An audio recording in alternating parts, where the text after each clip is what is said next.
Hey bro, so you said you're a Christian? Yes, I am. So in a world of scientific discoveries, how can you still believe that a God exists? You see, the Bible tells us that God's glory can be found in creation. Okay, so what does that mean? Do you believe that this car or phone made itself? Of course not, that would be ridiculous.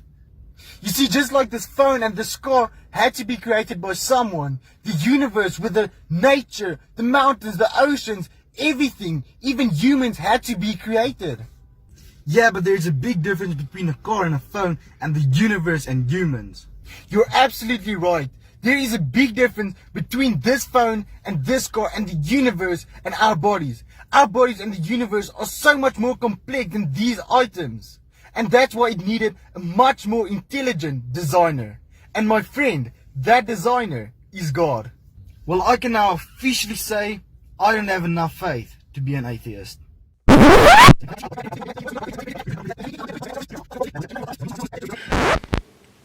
So as you were raised in a predominantly Christian area, your education, or rather indoctrination, was probably politicized and propagandized and deliberately misleading. And because believers are conditioned never to question their authoritarian dogma, then you're probably still Christian now. Yes, I am. That's too bad. Maybe I can help you with that.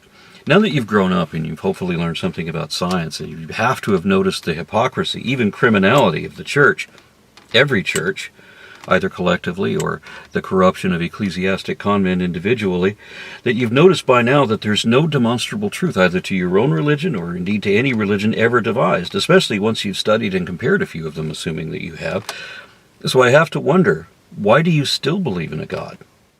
You see, the Bible tells us that God's glory can be found in creation.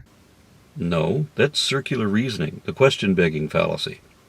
More specifically, you've just recited the complex question fallacy, one of several logical fallacies of presumption that are ubiquitous throughout religion. In this case, you presupposed that everything was created, meaning poofed out of nothing by magic. Calling it creation assumes a creator. But what if we call it reality instead? Would you need a realtor? If you learn to think logically and critically, rationally, you can cure your own religious convictions easily all by yourself. Do you believe that this car or phone made itself? Cars and phones don't reproduce like biological organisms do. Consequently, devices are limited to the intelligence and technical precision of designers and manufacturers, whereas populations of imperfectly self-replicating life forms can evolve without intent, producing a greater diversity and complexity of incidental designs that far exceed the capacity of any team of intelligent designers. That's why we don't need manufacturers building dogs, horses, or people. You see, just like this phone and this car had to be created by someone, the universe with the nature, the mountains, the oceans, everything, even humans had to be created. No. Cars and phones can't be produced by natural systems the way we know that mountains and oceans and everything else can be. Imagining that there must be a magic invisible man behind everything is the simplest and most infantile excuse that people have ever made up to explain anything, and it doesn't explain anything. In fact, it prevents you from understanding, because creation ex nihilo requires you to ignore everything that science has shown to be true, but to the contrary, because mountains and oceans are shaped by external forces, whereas living systems can adapt to dynamic environmental conditions. You're absolutely right.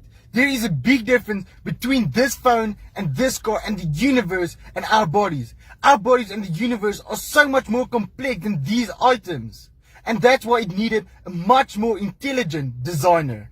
And my friend, that designer is God.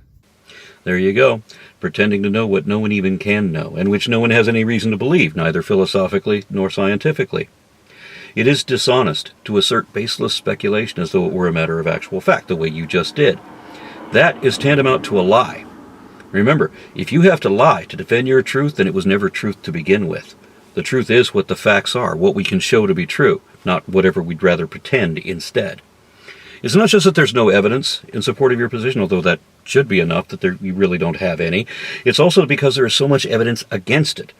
That and all the evidence there really is supports actual scientific theories, tried and tested fields of study that are logically and evidentially valid, as well as practically applicable, where your belief in an alternative fantasy is neither, being unsupported by anything and thus indefensible.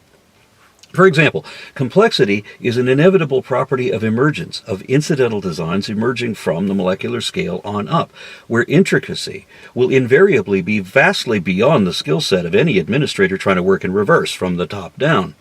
So the unnecessarily convoluted patterns we see throughout living systems indicate a natural evolution, not intentional creation, which would actually be much simpler and more efficient.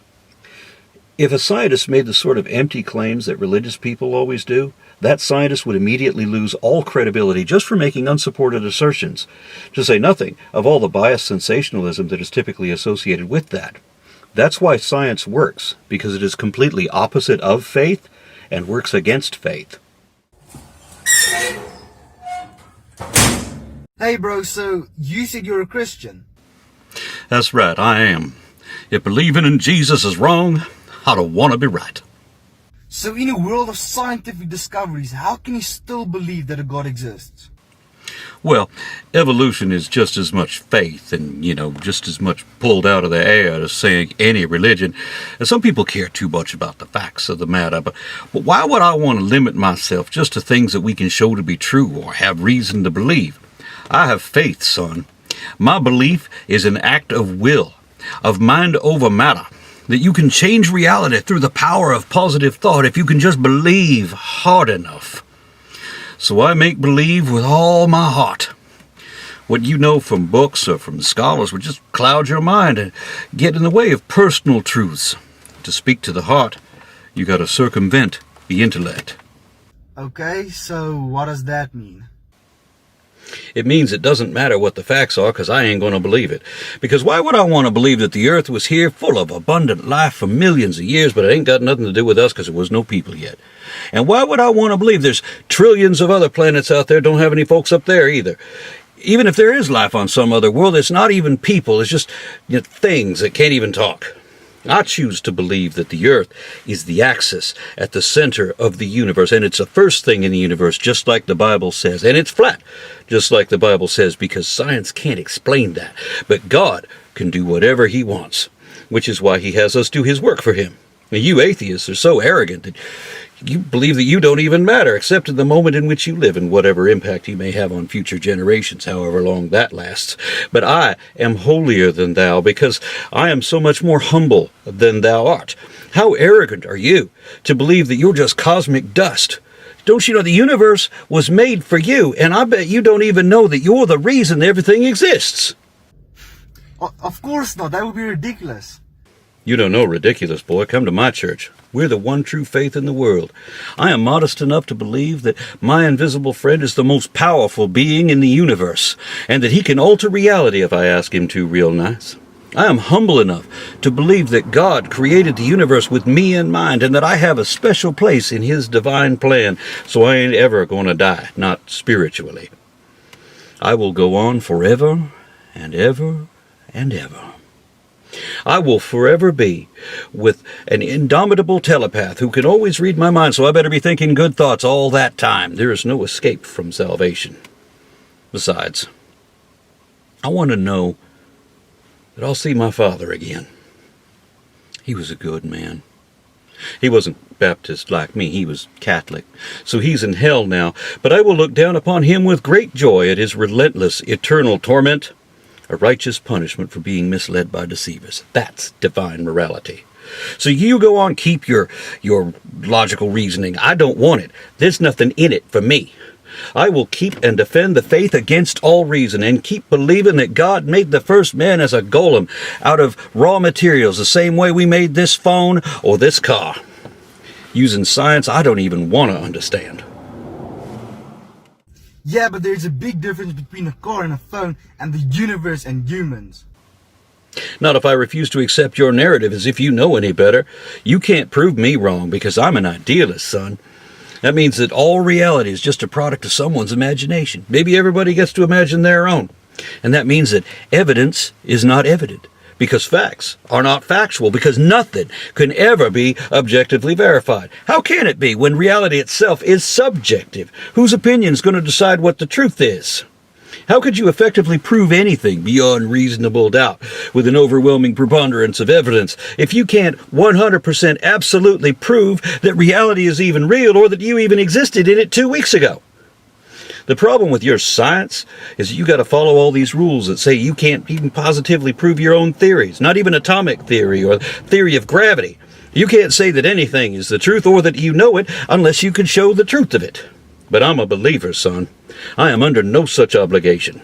That's how I know things no one even can know. I know better than every expert about things I never heard of because my gut reaction is divine inspiration. And you can't change my mind. I have the armor of God that blocks your reasoning and logic. That's what faith means, son. You choose what to believe. Don't be led astray by scientists who are trying to figure things out because they got to admit when they get things wrong or when they don't know for sure if it's right. Instead, insist on infallible authority. Assume your conclusion and assert your conviction. And believe the unbelievable. Hold true things that are not evidently true. And don't let anyone ever try to reason you out of that. Only then will you supremely know the supremely unknowable. That is the power of faith. Well, I can now officially say I don't have enough faith to be an atheist.